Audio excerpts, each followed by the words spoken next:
Good afternoon, and welcome to the continuation of our Wednesdays at the Center series on John Hope Franklin and global anti-racism.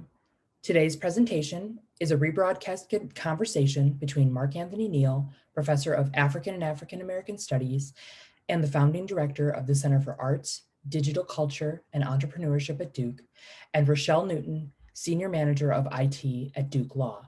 This conversation was originally filmed during Wednesdays at the Center in May 2017.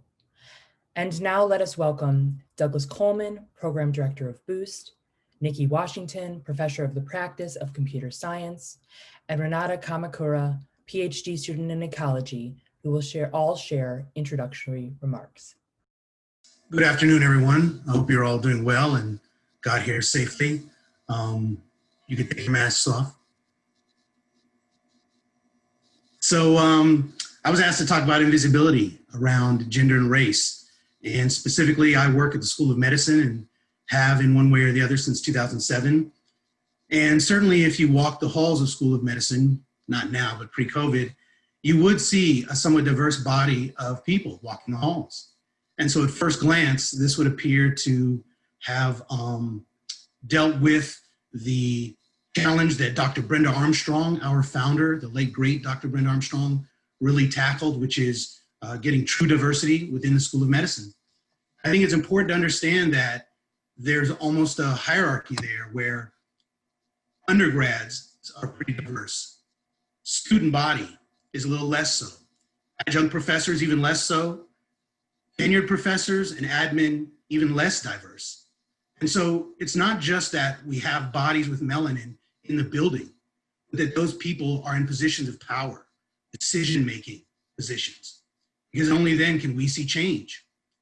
I sit in meetings with various NGOs and governmental organizations that work in STEM. And I recall hearing from a gentleman from NASA as we sat in a conference in Washington, D.C., Chocolate City. And he said, well, I just can't find enough Black and brown young people to get in these great positions at NASA. And that shocked me, Chocolate City. I felt like I could walk out of the conference, go 2 blocks, and find him all the young people he needed. Howard, the Mecca, is right around the corner. How can you say there are not enough?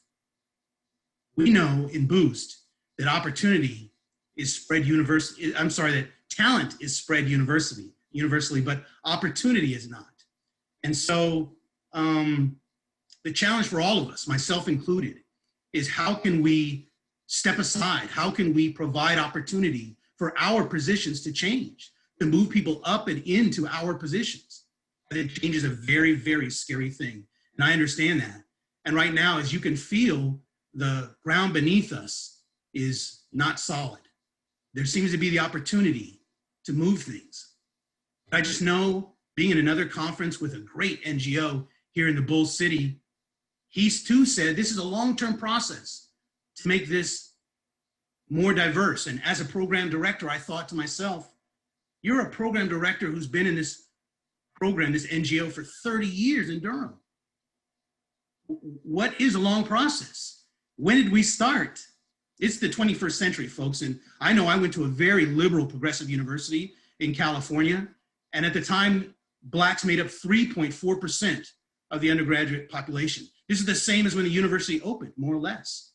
I recently got an email from the Black Alumni Association. Guess where we're at? 3.1%. 2020. How is this still acceptable? And yet I'm told I'm impatient, and I'm here in many of these meetings that, again, it's a long-term process. We need to be patient. We need to wait. Unfortunately for our communities, waiting means that people suffer.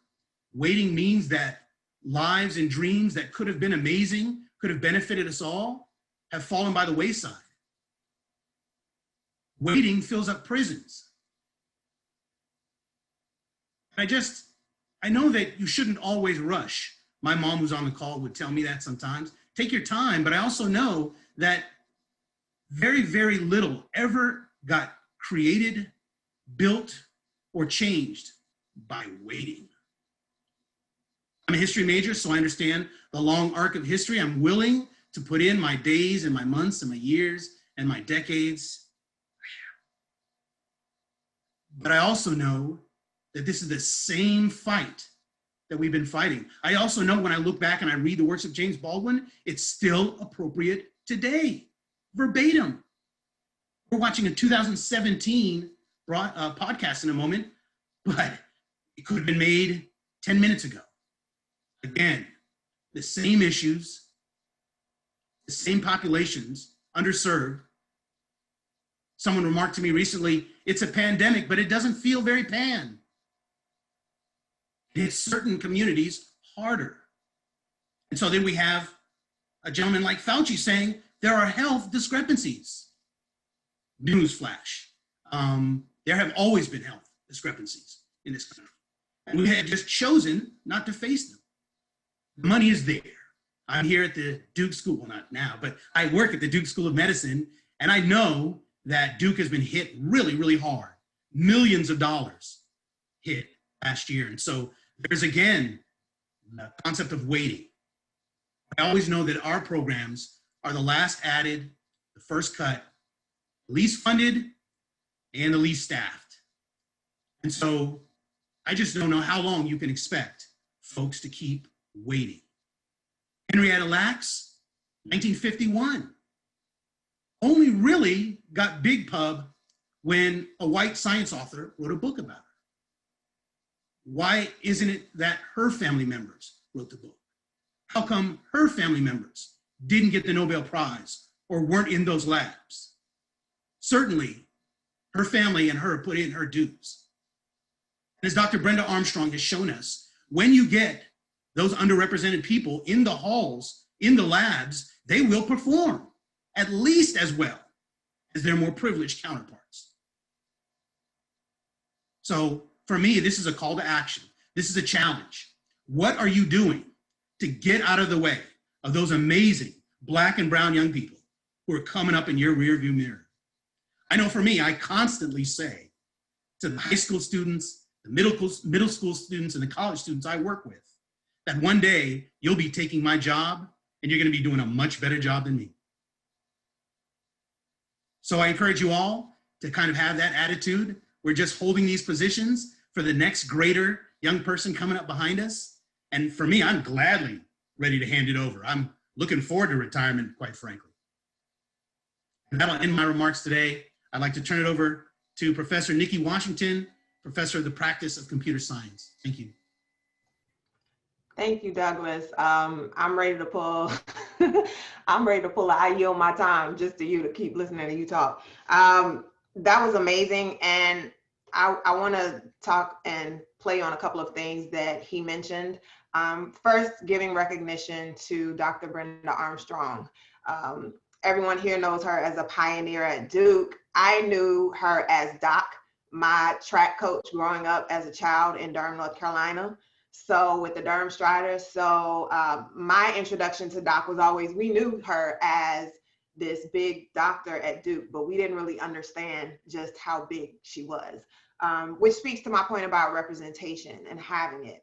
Being a product of Durham, North Carolina, Durham Public Schools, growing up in a city where Black excellence was on full display from the creation of the Hayti community through now, I had access to women in STEM, Black men and women in STEM. My mom was a programmer for 34 years at IBM. So computing to me was very natural, even though I didn't realize and understand and appreciate how much I had access to these people, let alone technologies. And I think that that's a big thing that tends to be the focus too much for students who look like me, particularly Black women and Black girls, right? There's this idea of they need to have access to the technology and everything else will be fine. And there's so many other issues that happened that impacted my experience as a Black girl and still as a Black woman in computing specifically, that had nothing to do with my ability to succeed in the field, right? So like Douglas mentioned, if you put students in positions to thrive and win, then they will, but there are always these non-technical, non-STEM related factors that heavily impact whether they are retained and what their experience looks like, and if they choose to continue in the field afterwards. I dealt with racism from the time I was in the 6th grade to probably a day ago. but it's been something that unfortunately it's ingrained in my experience as a Black woman moving in this country and as a Black woman moving in computing. We make up less than 2% of all of the Black graduates, just undergrad degrees in computing, which is grossly dismal. And at the same time, we hear a lot of people who say, well, we can't get students in the door. There's pipeline issues. And I keep saying there's not an issue with the pipeline.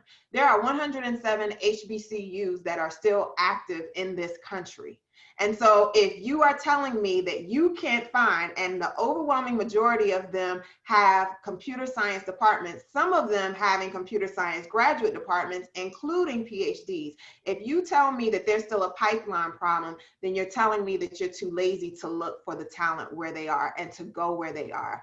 I also built my career mainly in higher education, but I started in DC as well. So as Douglas alluded with NASA, I began working with the Aerospace Corporation in Chantilly, Virginia, straight out of college. And I share this story often about how at the time I was speaking to students at Howard around the importance of graduate school and pursuing grad degrees in engineering, especially, and they'd never heard of the Aerospace Corporation. And we were a federally funded research and development center. We did top secret research for the government. And these were great opportunities where everyone at the organization on the research side had to have at minimum a master's degree. So as I asked my manager, you know, why are you not recruiting at Howard? These students don't even know about this company. And he looked at me and said, well, we recruited the more reputable schools, like the UVAs, the George Masons, which was right down the street, or the Virginia Tech. So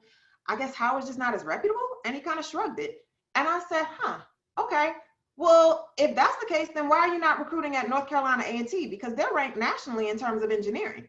And it was, I didn't know that. I'm gonna have to look into that a little bit more. And my response was, yeah, you do that.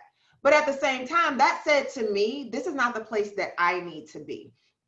And so from that point, I started to plan when I was gonna leave. And I gave my 2-week notice 2 weeks before the first day of class started at Howard, which is where I took my next position. And when I let him know why I was leaving, and I said, well, you know, the reason, remember when you told me that Howard wasn't just as reputable? And he said, yeah, and I found out about A&T and you were right. They are pretty known in engineering. And I said, yeah, I knew that, but okay. The reason I'm leaving is because that showed me you never paid attention past my CV as far as my education at NC State. Because if you looked one line further, you would have seen that I graduated from Johnson C. Smith University, which is a small private liberal arts HBCU in Charlotte, North Carolina, which is not as ranked as the Mecca of Howard or an A&T, but I still thrive. And what you've shown me is that you're not willing to give HBCU graduates a fair look. And I say that to say that that's how things still move in my field of computing. Throughout my career, I've had people tell me that you're not a good fit for the corporate culture, right? We know what good fit means. I tell people all the time that's code. Before it was you're too uppity, right? That's what our ancestors tended to be told. Now we're just not a good fit because we don't align with the culture that's been created to make sure that white and Asian men specifically are always comfortable in the environments that they create. And so my last piece that I'll leave as we look at this video and move forward in the discussion is that we have to plan for inclusion. It should not be an afterthought. And it is not about keeping people comfortable. You have to be as uncomfortable as possible in order to create a diverse environment that is both equitable and inclusive. Nothing in this country has ever changed in terms of any major social movement as well by keeping white people especially comfortable. So with that, I will pass it on to Renata. Thank you. Wow, fantastic. Thank y'all both so much. You hit on so many good points that I was hoping to build on. So yeah, hey everybody, I'm Renata Kamamura, PhD student in the Nicholas School of the Environment studying ecology. And so kind of my experience is grounded in the environmental sciences and those fields. And kind of similarly talking not so much about access issues, those are super important, they really are, but there are already good folks out there, so why aren't they in our fields? And kind of to be instructive on this, I came to the US for college and I went to school in Chicago. And I started taking my environmental sciences and ecology classes, and they were the whitest spaces I had been in the longest time. Like I went to a PWI, a predominantly white institution, but the environmental sciences were a whole other level, right? And so I naively was like starting to ask around, like, why is it this bad? Like, what is happening here? And the response I got was, access issues, absolutely. And then the thing people would also say is, people of color just don't care about the environment that much, They just don't, they're not interested. They care about other issues first, if they're liberal, right? They say they care about other issues first, policing and like economic inequality, not the environment. And I'm sitting there, my first research experience was actually in Nairobi, Kenya, where I went to high school. And I was in a research station with almost entirely Eastern African scientists, primarily Kenyan scientists. So I'm sitting here like, okay, I know that's not true at an international level, right? Like, let's be real. There are so many good researchers and scientists doing this work already. So that's not true there. But even in the US, I was like, I don't know if that's really true, right? Well, it turns out it's not. There's actually a good amount of evidence showing that it's not. There's a paper in the Proceedings of the National Academy of Sciences in 2018 that looked at how people perceive someone's like environment, how much they care about the environment or environmental concern, compared to how much they actually care about it, how much they rank themselves. And they did it by wealth and they did it by race. And what they found is that everybody across the board underestimated how much people of color cared about the environment and underestimated how much poor people cared about the environment. And they cared about it as much, if not more, than wealthy folks and white people. As much, if not more, right? And there was another study in 2019 that looked at global climate change in particular, and they found that Hispanic and Latina folks, as well as Black folks, were ranking climate change as a more urgent priority than white folks in the US. More urgent, right? So how did we end up in this situation where people and my peers, primarily white, but not just, were sitting here saying, well, it's just because they don't care? How did that happen? How did we invisibilize the reality that we see today, right? And I was kind of curious about this, but one thing I noticed in my classes, right, is like, who are we reading about? Who are the stories that we're being told?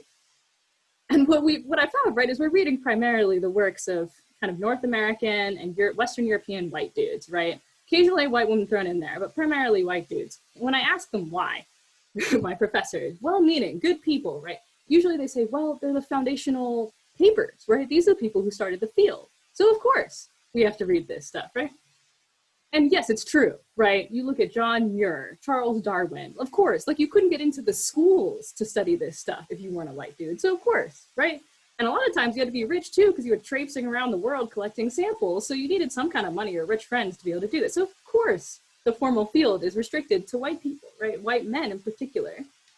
But those aren't the only people who are thinking about the environment. Like, are you kidding me? Like, we've had people trying to look at how to grow gardens and do agriculture and do all of this stuff for literally thousands of years. Not to mention in the United States, you have environmental justice starting in Warren County, North Carolina. These people were talking about the environment. We also have indigenous populations and people who were thinking about environmental stuff for ages and still do it now. Like the Cowlitz tribe that I worked with in the Pacific Northwest has a Department of Natural Resources. Like there's so many other voices and stories we could be bringing to the table. To me, to be able to write a history of environmental thought and ecological thought and only talk about white men is writing your history with an eraser, not a pen. Like, it's mind-boggling, right? And this is the kind of stuff that we're doing right now in terms of decolonizing curriculum. There's a movement in the Nicholas School, in the Marine Lab at Duke, and I think more broadly, to try to bring in new voices and bring in stories like Henrietta Lacks's that have often been erased from this history. And I think that'll solve part of the problem of thinking about who cares about the environment is undoing some of this whitewashing of our history. Now, another piece I think that's relevant that I encountered when I was in Chicago is also what it was expected, who a scientist was thought to be, right? So 2014 is when I started college. And that's when Laquan McDonald was murdered in Chicago, right?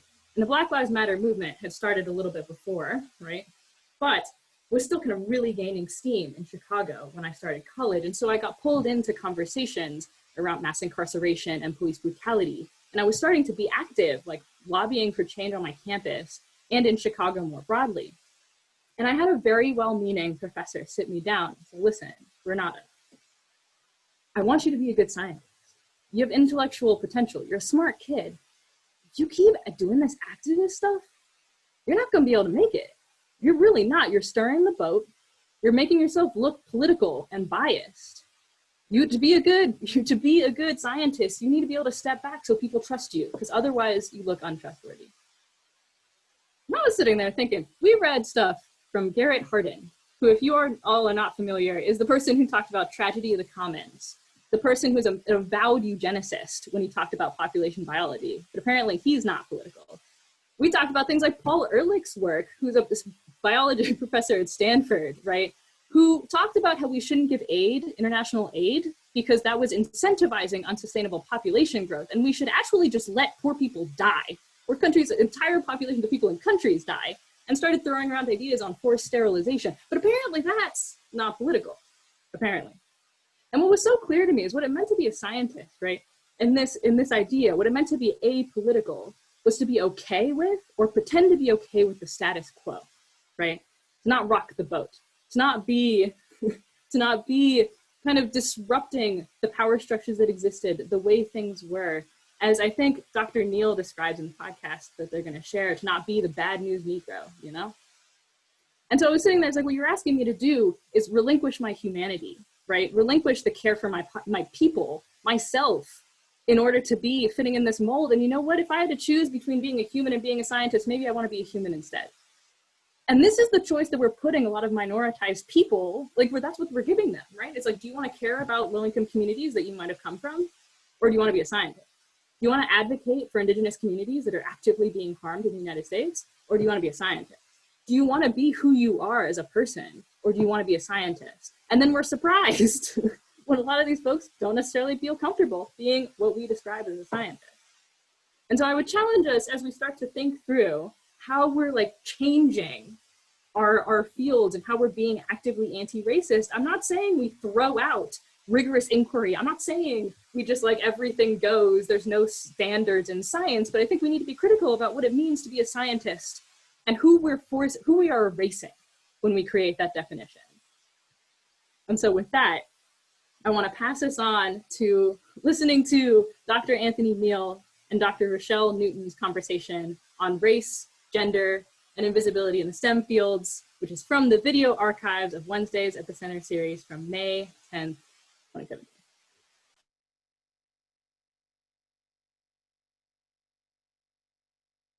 Welcome. This is Wednesday at the Center, a program of the Duke Center, the International and Global Studies, and the John Hope Franklin Center. Today's session is a rebroadcast of one of our events from WATC Visual Archive. Remember to have your cameras and microphones off this session. Do not hesitate to ask any comments or questions via chat. It is great that you are tuning in to this special series. John Hope Franklin, Global Anti-Racism, Histories in Action. Greetings. Trade and environmental The justice. term Ubuntu. Of the Alien and Sedition Act. The importance of an archive. The John Hope Franklin Center.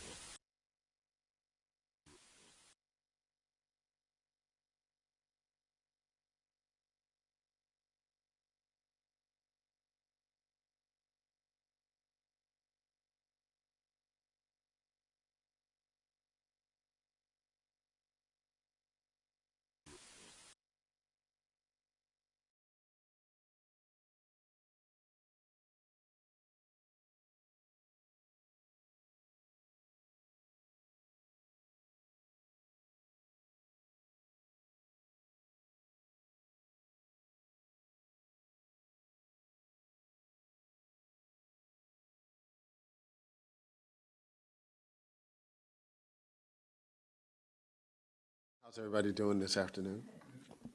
So as you can tell from the title, this conversation is partially inspired by the film Hidden Figures, which to many Americans expose a history of Black women involved in science and technology, quite specifically in the context of the space race, but also in terms of the development of the programming of Fortran, which is actually one of the more interesting storylines from Hidden Figures if you got a chance to see the film. So we raised the question in regard to that particular history as we look at this digital moment, this technological moment of the early 21st century, are in fact somebody still hidden in the fields of STEM. And in this case, very particularly, women of color, people of color, are they invisible in the context of what happens around technology at this particular moment? Let me start, Dr. Brown, Dr. Newton, excuse me. Around this question of what was your reaction when you got the chance to either read the book about Hidden Figures or see the film? Did you see much of your life reflected? Absolutely. It's very interesting to look at that film and look at people of color. It's often that we are innovative and others take the credit for our work. Very often we are called to do a task that many do not think we're able to do. We succeed, and that task is then credited to someone else. Whoever our supervisor was. Whoever is our supervisor. As you can look at the history of enslaved people, many of the inventions of our time are likely have been created by someone of color, yet the credit and the economic results of that are given to someone else. When you give that particular framework, when I was younger, I was a big fan of the comic strip Bloom County. And there was a character there, Oliver Wendell Jones, who was a 12-year-old boy. And at a time when we didn't even have language to talk about a racial digital divide or a racial technological divide, here was a cartoon that depicted a 12-year-old black boy who was on the cutting edge of technology, right? He was hacking into, FBI systems, on his Wang, which would have been the computer of choice at the time. But yet we still hear 30 years later, this conversation about racial digital divides. How much of that is about legitimate access to technology? And how much of that is about the ways in which, as you mentioned, young black folks might in fact be using the technology in innovative ways that the larger society hasn't caught up to yet? I think it's a little bit of both. So first of all, if you're in a rural area, your access to technology is limited. Right. Part of it is economic, right? So if you have economic hardships, your access to technology is limited. So the chance of being innovative is limited to how much technology you have access to. The other part is there are people out there, regardless of their race, that are very innovative. So young people are creating technology and doing things with technology that would surprise most of us. So most of us, if we have young children, we have a son that's 18 years old, and he is very, very innovative. He knows things that I don't know, and I've been in technology my whole life. So young people tend to be very creative and can do things like that. But again, you're limited to your economic abilities, right? So if we consider here at Duke, most of these students come to school with every kind of technology that there is, right? But then if we juxtapose that to, say, a state school or even an HBCU, there's a different protocol, right? So some of these students only have one device, and it may be a device that they've had for many years, just out of service. The quality of broadband on campus might be very different. Right. So there's all that to consider. So innovation then is limited by economics. You mentioned the gap in terms of access, right, in terms of rural communities. I know the former mayor of Philadelphia for a long time pushed for the idea of having municipal broadband. And of course, we know how important those things are now. We go to any public library, and sometimes the only access that people will have to technology or broadband is the half hour they get. In public spaces at a public library. Folks now are filling out job applications on smartphones. Right. From your vantage, right? And of course, your position as an IT specialist at a very well-resourced place. You mentioned what it looks like in rural America, but we know that's what it also looks like in urban America, right? We know that it looks like here in some place like Duke, quote unquote, Durham, the city of medicine. There are pockets right here in the city, right, that don't have access to technology the same way. How important do you think that is an issue as we talk about what democracy looks like, in the 21st century? I think it's incredibly important. So, as I said earlier, so I am writing a book. It's called Digitally Underserved and Digitally Unprepared.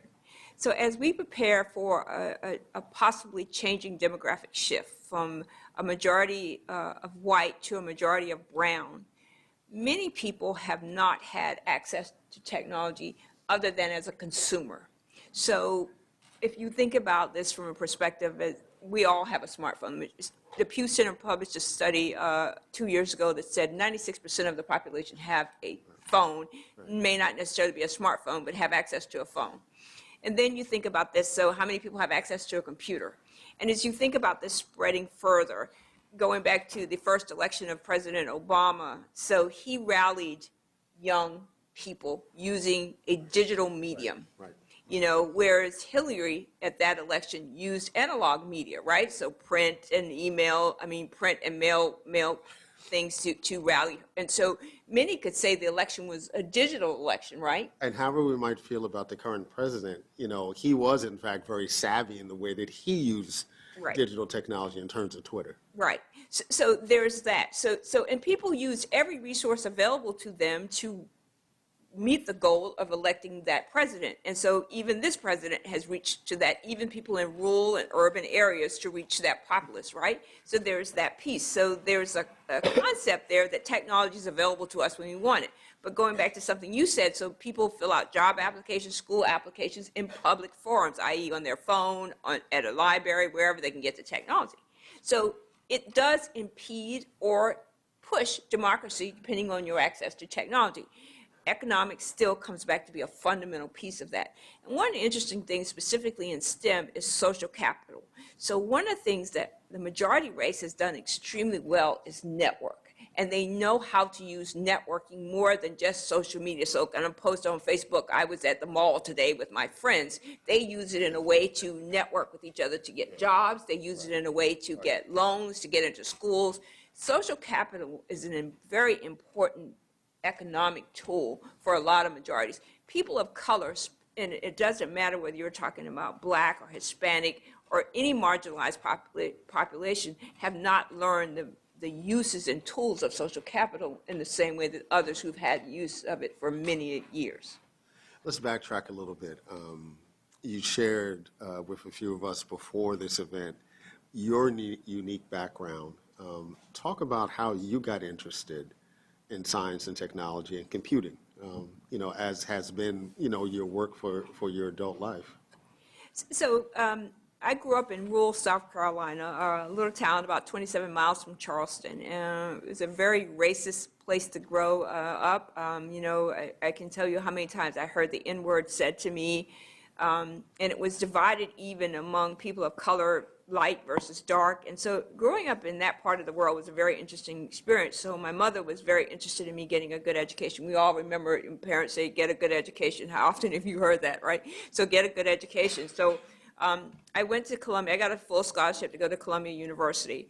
And I just started the matriculation process. And Coca-Cola came on the campus. They were looking to bring minorities into computing.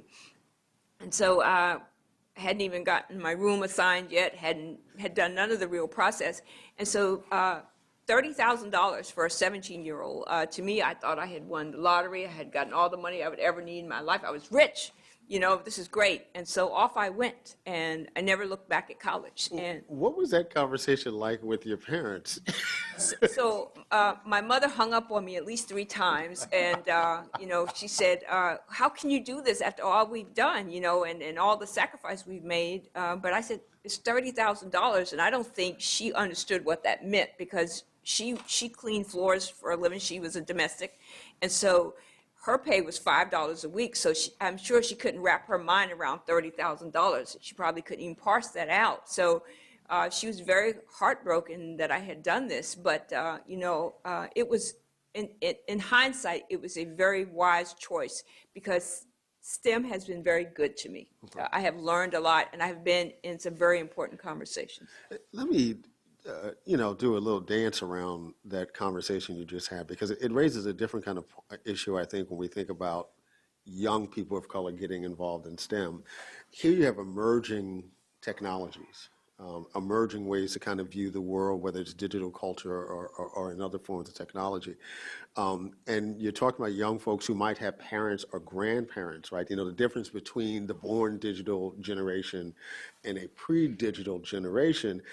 How much do you think the fact that, the parents and grandparents are born digital folks because they don't understand what this new technology is and the possibilities, right? How much of that do you think impedes young folks to be successful to go into those fields, right? I mean, because, your mama was just like my mama. Like, all they knew was, like, you could be a lawyer, you could be a doctor, right? And that was it. Anything else was a gray area, right? You want to be an English teacher? Why would you want to do that?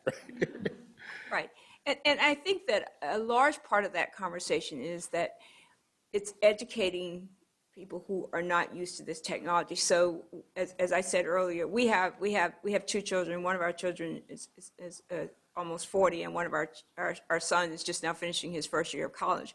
And so we have these conversations with him about technology that is beyond the scope of our understanding of technology. So it's very interesting. We don't limit his access or his use of technology. We always ask why. Is there anything besides PlayStation or the phone or the computer? Because he's with it constantly.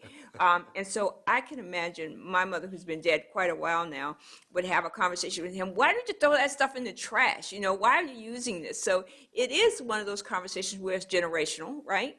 And then there's a part where, are you always on it? Can you put it down? Can you turn it off? Can you put it in a closet or somewhere? Get out of the house, because, there's some direct conversations about obesity and the fact that we're always in the house using technology. So, I could see how parents could be an impediment to the use of technology in the digital space, because, there's these conversation about the digital native and what is it, this person's been having technology their entire lives, and we are the impetus of that, right? So we bought our child an iPad or something since the day they were born, and we encourage them to use it, to learn, to be smarter. But then we created this little monster who now never puts the thing down. So you see the commercials where the people on television talk about there's help for this now, so it's like an addiction.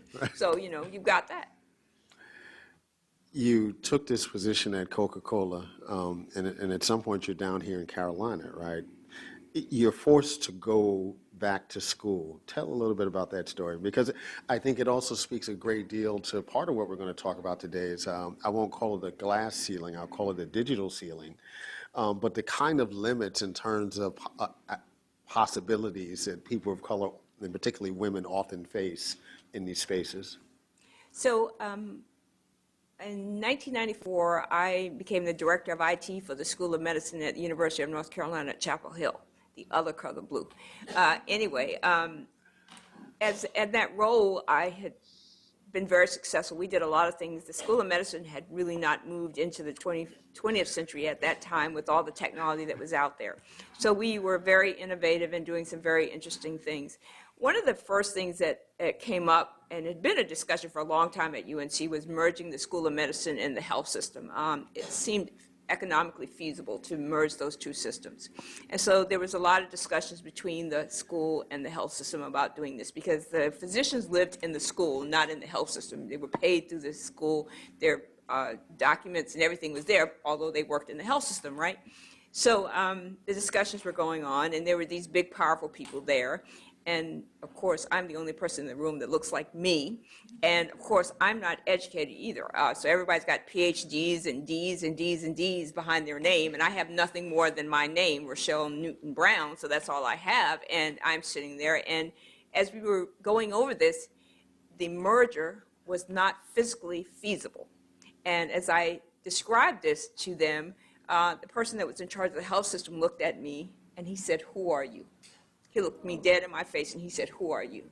And of course, I didn't have an answer for that question. And so about maybe 3 or 4 weeks later, I was RIF'd, or reduction in force. So I was forced out. And it was because I had no formal education. And I think all in all, it was probably the right decision, because I challenged someone that was higher in the ranks than I was. I didn't have any credentials behind me to back me up. All I had was my years of experience. But looking at the numbers, what they were proposing to do was not feasible. So as my job was eliminated, it was really a blessing in disguise, because then I went back to school. Talk about those degrees you got when you went back to school. So I went to a historically black school, North Carolina Central, and I got 2.5 degrees in 2.5 years. I got a degree in English and I got a degree in psychology, and I graduated, was it summa cum laude or magna cum laude? One of those laudes. And not to get into your business, how old were you? I was 45. Okay. I was 45 years old, and I graduated. And to offset that, we also had a son. So it was really a great opportunity because it gave me an opportunity to be home with my son, my old self with my young son. So I was home with my son, and he did not have to go to daycare or any of that stuff. So I was home with my son, and it was really an opportune time. And after I got that degree, I went right back to school and I got a master's degree, and then I returned to work. And then there's one more. And so I returned to work, and I worked quite a while. And then one day I was sitting at home. I was working for the Durham Public Schools, and I was sitting at home in my kitchen. And one day I got a call from Duke. And the phone call was from a gentleman I'd never heard of. And he said the law school had just had an audit, and they needed someone to come do some work. And so thus I came here. And I thought I wanted to be a lawyer because I worked in the law school. So, it was very interesting work. And I attempted that, but that didn't work. You can't work a full-time job and go to law school. That just does not work. So I decided to go back to school, and I got my doctorate degree. And I just completed my doctorate degree in this December. I did it in 4 years. I did it exactly as you're supposed to do it. I have people in my cohort that are still working through that. But myself and one other person completed ours in 4 years as it was described in the program. So again, I ain't trying to get into her business, but you can do the math, right? That's 4 degrees, 2 undergraduate degrees and 2 graduate degrees post 45, right? So, I mean, that's an amazing story in and of itself. But yet, even as Dr. Newton Brown, you are in these rooms in which you're the only person in those rooms. And, and we saw some of this in Hidden Figures, and I'm sure that many folks here who've had this experience of you're the expertise in the room, and when other people walk into the room, they look at everybody but the person who's the expert to get a solution to their problem. Talk a little bit about, what this digital ceiling looks like for you, but what it looks like for the country and institutions like Duke and other places going forward, which really have not invested in training the next generation of folks with regards to the demographic shifts that we're going to see in this country, going forward for the next 20 years. So that's a very interesting question. So if you look at STEM specifically, and I'm sure this is probably true across other disciplines as well. So people of color, in regards to the color, are represented in STEM. It's just in STEM leadership, we are such a minority group. So as I go to meetings here on campus and go to conferences around the United States, I am one of very few.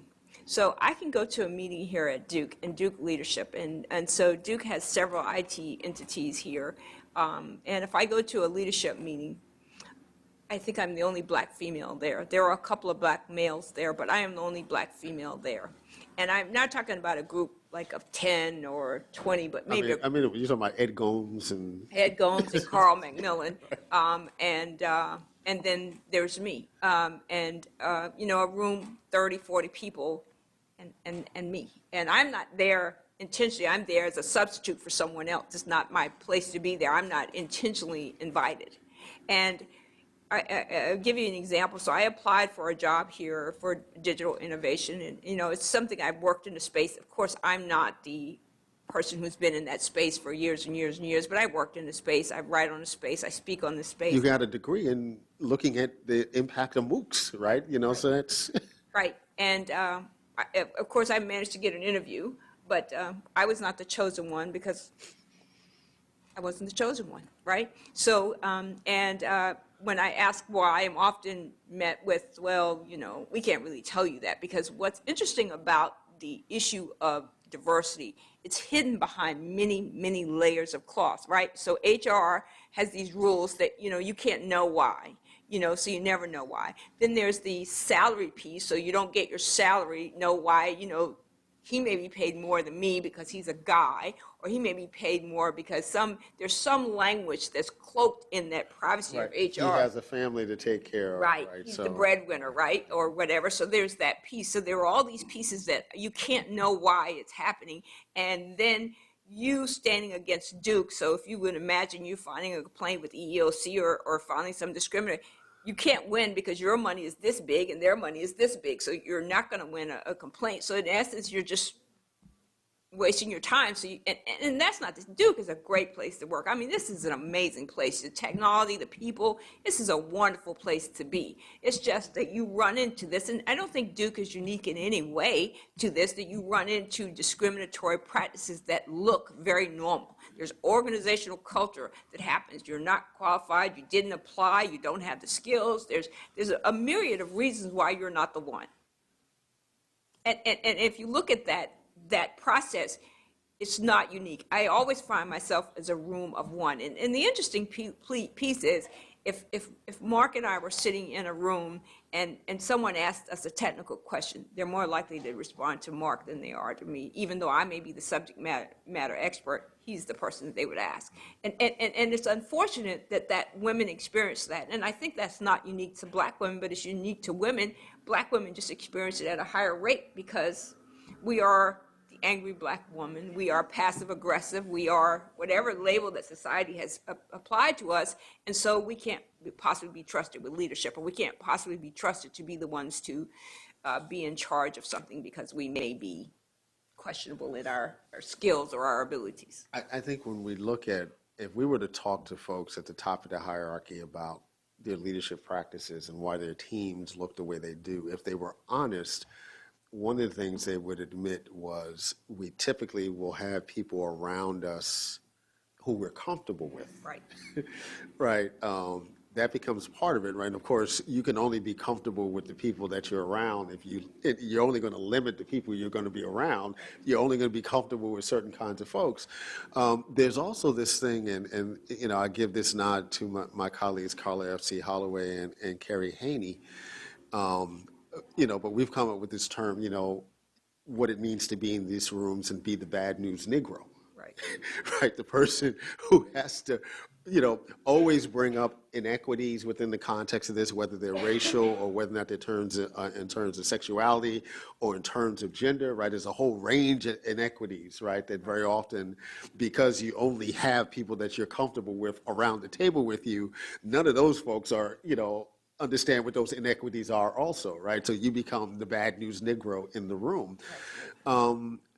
How do you imagine that dynamic will shift going forward, particularly in the context of these demographic shifts, right? I mean, because, you know, the reality is that we're talking about institutions that are going to have to rethink what they look like just simply because the public that they're serving needs to look a little different, right? And we know there's some institutions that for a long time have been ahead of the curve on this, right? The military has been, right? If you're going to have all these Black and brown men in the ranks, right, there has to be leadership that looks like they do, right? And whatever you want to say about the American military, they've understood that, right? There's small pockets of the business community, right, that has understood that. I generally find, though, that in higher ed, there's still a gap in terms of, you know, how higher ed views that dynamic. I think that's correct. So going back to what you just, so the term that's classically defined, you know, we prefer to be with people who look like us because homosocial reproduction.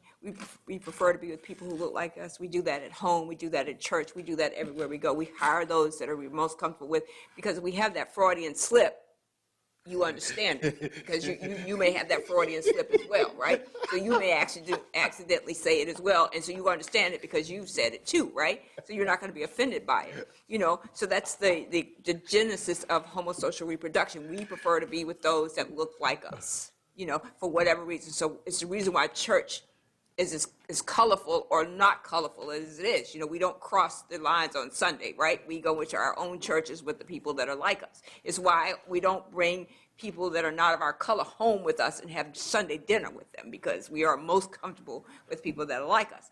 But I think the interesting piece of this is, so, you know, if you go back and look at what President Trump tried to do when he first went into office, so he put this ban and he was only going to, you know, if we're going to be correct here, Muslims, you know, so we're going to ban these people from coming in the country, or we're going to ban.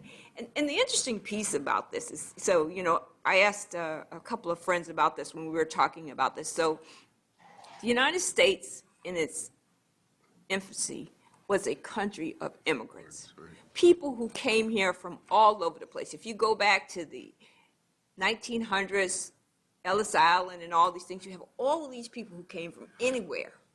And they formed this country, and they made this country a very good country, right? And so now we're getting to the place, well, we don't want you here. We're going to build a wall in Mexico. We're going to ban this people from here. We're going to ban this group of people. But unfortunately, we've already got these people here. You know, you can't send the Africans back to Africa because, you know, where would you send them? You know, you don't know where they came from, so you can't send them back. And then there's no such thing as an African anymore other than those Africans that have come here in recent years, because we are now African Americans, as they are Mexican Americans, and as they are white Americans. They're from all over the world. So you'd have to send everybody back if you're going to send anybody back. So, you know, how do you get to that place? So you have to accept that you are a country of immigrants of all types. So if you look at the country as a whole, you know, we are going to shift demographically at some point. We are having less babies. So if I look at my father's family, my grandmother had 16 children. How many people are having 16 children these days? Very few people. 1, 2, maybe 3. If you have 5, they're looking at you like you're crazy. Right. You know, so we aren't populating the world the way we used to. My husband told me the other day that China has 1.5 billion people and we have 400 million. So, you know, the United States is not this big country. So, you know, you can't help but think about a shift in demographics, because we are getting smaller and smaller and smaller, and we're being more select in what we're doing, you know. So, you know, China, they have this thing about boys and girls, and Japan has this thing about boys and girls. So when you think about refining your society to a very select number and a very unique population, you can't help but have a demographic shift, you know. And, you know, I think Black people are like 12, 13% of the population. Asians are like 9%, and Hispanics are slowly coming up behind us, 13, 12%. So as you think about that group combining together with the fact that we are reducing the number of children we have, we will have a cultural shift. And if we do not anticipate bringing everybody to the table, so in other words, if we leave people of color out, if we leave this group out, we will have a country that is no longer a superpower. I think one of the most fundamental things that is unique to me about this is we are the United States. We are the divided states. I don't think we can actually say that, because we separate ourselves on what color is your hair? What color is your eyes? How much do you weigh? How tall you are? I mean, we separate ourselves on every single criteria we can find to separate ourselves, and yet we call ourselves the United States.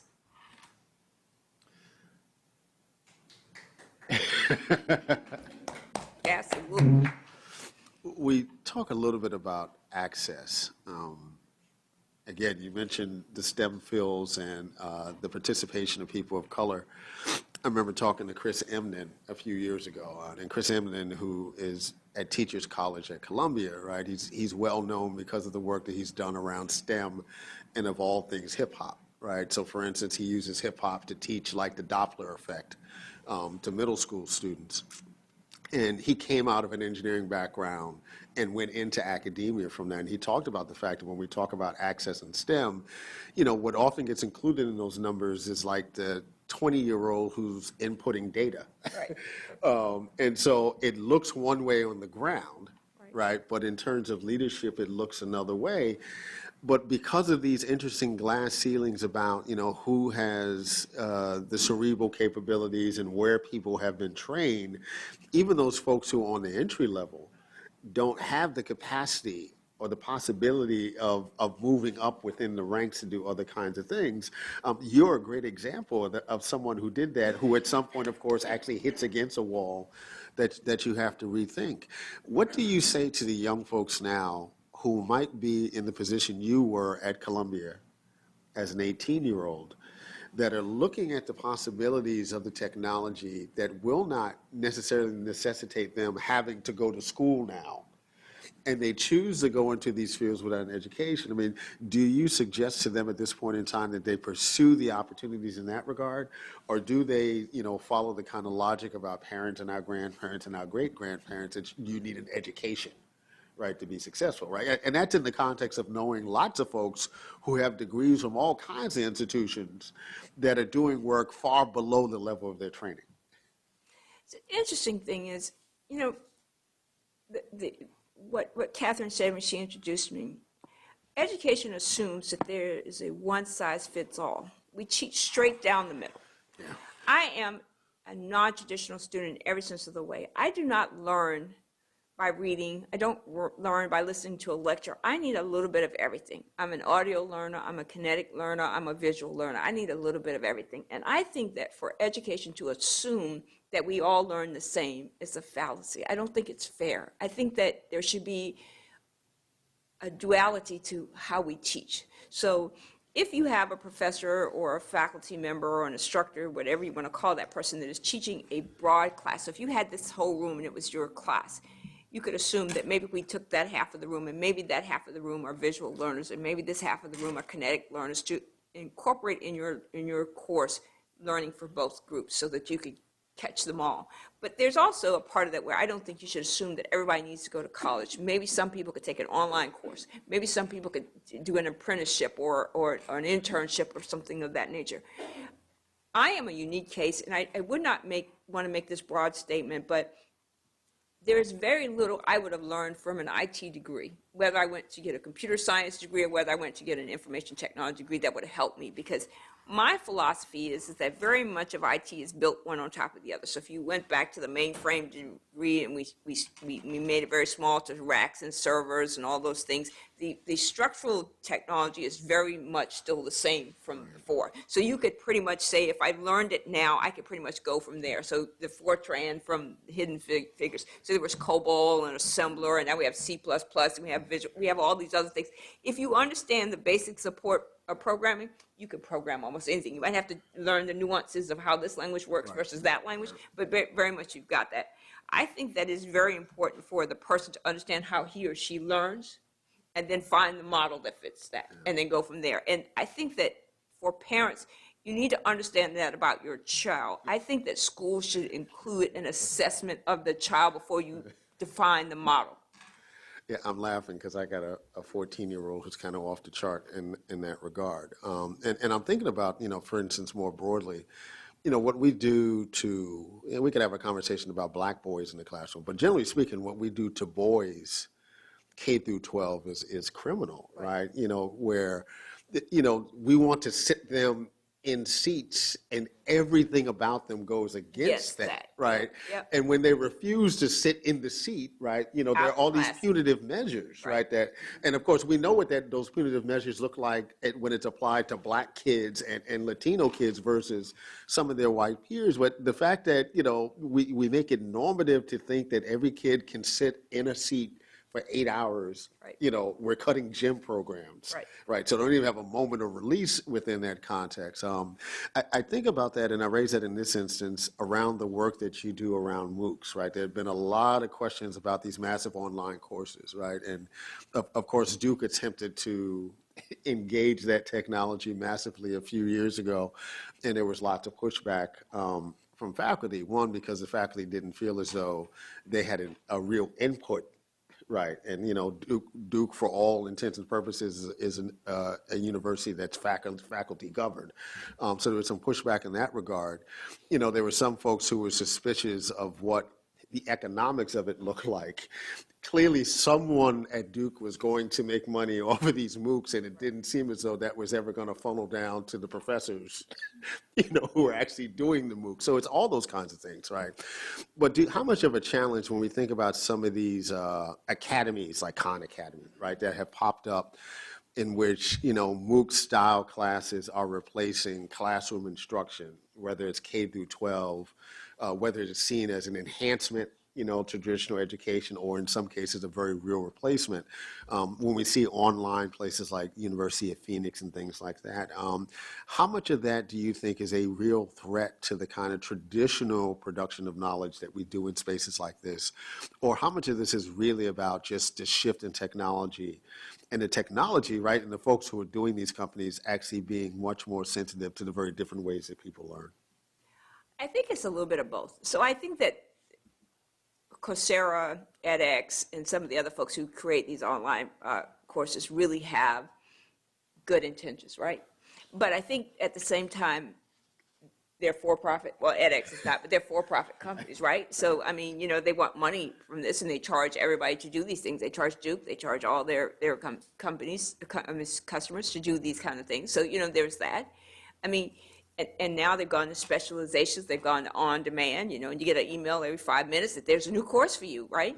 But at the same time, higher education has really been, it's sort of like, if you think about this, like higher education has not been really adaptive to change. So elementary education, they changed their format. So they went from No Child Left Behind to Common Core and all these things. And so they're adapting. But I think that the problem is they're still driving straight down the middle of the lane. And so when you drive down the middle of the lane, you're leaving off all of these people that are on the side, the fringes, right? So these kids who aren't learning at the same pace, and the teachers don't have time to catch all those kids and all that stuff. I think that there has to be, in education, there has to be models for every kind of student you have, if that is indeed your intent to teach all the students. So one of my favorite things is tell people, my son did in high school, Canterbury Tales. Everybody remember Canterbury Tales, right? So think about a high school boy, 12th grade, who has hormones and a Canterbury Tales. How interested is he in that story? So what I did for my son is I equated that to the NBA. So Russell Westbrook is the wife of Bath. Believe it or not, he got it. He got it, because if you can take that and apply it in a way that they get it, it then means something. The thing I keep asking is, how can you do that to math? How can you make math in a way that girls get it? Because if you sit there and you tell me A plus B equals C, that's as illogical as anything I've ever heard in my life, because there ain't nowhere in the world A plus B equals C. It's not a number. Alphabets cannot equal, so I need a number. So, I tell people all the time, I'm still debating whether 2 plus 2 equals 4. So it's nowhere in the world A plus B can equal C. So bring that to a level where it's understandable. Put it in a context where people get it. And so to me, when you think about online courses and all these things, I think what they're just doing is trying to find a way that you can reach more people. So if you take my Canterbury Tales story, there's got to be a way that you can do that. And I think that's what online education is trying to do, is just trying to find more methods to reach a variety of people.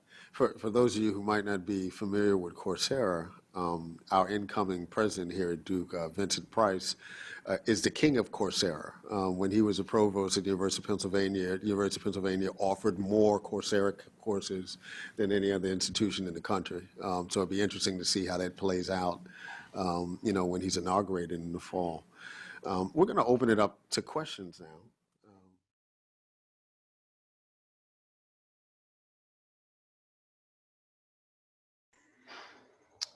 It's 1:02, and we try to keep this thing short. But with that note about living in online education, I think all of you are already living this dream. This dream has been forced on us. I'm Miguel Rojas. I'm helping to put John Hope Franklin Global Anti-Racism Histories on Action, this special Wednesdays at the Center series for everybody. I've been checking on our chat feed. Thank you very much, everybody, for being so active there, to be responding to the comments in the introductions. I want to, again, personally say thank you to Douglas Coleman, the Program Director of BOOST, Building Opportunities in Science and Technology at Duke. We need more than this. Thank you, Professor Nicky Washington, for also an incredible ride. And thank you, Duke, for having you here, helping us to sort out these issues of disparities in tech, in the STEM realm. And Renata, Poulton, Kamamura, our student leader, scientist that keeps on bringing these possibilities, these right words in the right time, in the right moment. And of course, Mark Anthony Neal, one of the leaders of all these discussions for so long already, 15 years working at Duke, giving us the opportunity to think through these issues in research and action, and Dr. Rochelle Newton-Brown for sharing such an inspirational and powerful story. We have a couple of minutes. If there is any question that you want to share with us right now on the chat, will be great. or any reaction by Douglas, by Renata, or by Nicky. They already gave us a lot of information at the beginning. Remember, this series will be very soon posted on our YouTube channel, Wednesdays at the Center, at Duke Center for International and Global Studies. And we have a number of events coming to the series. We're going to come back October 21st with Disrupting a Racial Politics of Division, Black Voices on the 1980 Mariel's Bodleaf with Professor Monica Gossin from the College of William and Mary. And we'll have October 28th, A Luta Continua, The Struggle Continues, Anti-Racism in South Africa and the US by Professor Anne Maria Makalulu from the African and African American Studies and Cultural Anthropology at Duke University. Then, if we don't have any more questions, I just want to again thank you all for being here with us in Wednesdays at the Center. It's time to launch. We offer food for the spirit, for the soul, and for the future of a better and more just space in academia. Thank you very much, everybody, for being with us, and see you next time.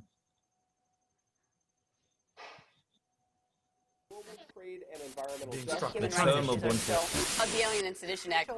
The importance of an archive. The John Hope Franklin Center.